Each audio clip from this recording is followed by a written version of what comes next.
നമ്മുടെ ഇന്ത്യൻ വ്യോമസേനയ്ക്ക് സുദർശന ചക്രമുണ്ട്. ആ സുദർശന ചക്രമാണ് S-400 വ്യോമ പ്രതിരോധ മിസൈൽ സംവിധാനങ്ങൾ. ശത്രുക്കളെ ദൂരത്തു നിന്ന് തകർത്തു കളയാൻ സാധിക്കുമെന്നതിനാലാണ് വ്യോമസേനയുടെ S-400 വ്യോമ പ്രതിരോധ സംവിധാനത്തിന് പുരാണത്തിൽ പരാമർശിക്കുന്ന സുദർശന ചക്രം എന്ന വിളിപ്പേര് നൽകിയിട്ടുള്ളത്. 600 കിലോമീറ്റർ വരെ അകലെയുള്ള മിസൈലുകളെയും ഡ്രോണുകളെയും തിരിച്ചറിയാനും 400 കിലോമീറ്റർ വരെ അകലെ വെച്ച് അവയെ തകർക്കാനും ശേഷിയുള്ളതാണ് S-400 വ്യോമ പ്രതിരോധ സംവിധാനങ്ങൾ.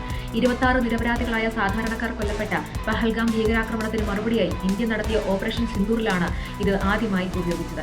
ഇക്കഴിഞ്ഞ ദിവസം നമ്മുടെ പ്രധാനമന്ത്രി നരേന്ദ്രമോദി പുതിയ ഭാരതത്തിന്റെ കരുത്തും നിശ്ചയദാർഢ്യവും എണ്ണി പറഞ്ഞ് ദേശീയ സുരക്ഷയെക്കുറിച്ച് സംസാരിക്കുമ്പോൾ നമ്മുടെ സുദർശന ചക്രം ശത്രുക്കളെ തകർത്ത് തരിപ്പണമാക്കുമെന്നും ഇത് ഓപ്പറേഷൻ സിന്ദൂറിന്റെ വേളയിൽ കണ്ടതാണെന്നും അദ്ദേഹം പറഞ്ഞിരുന്നു.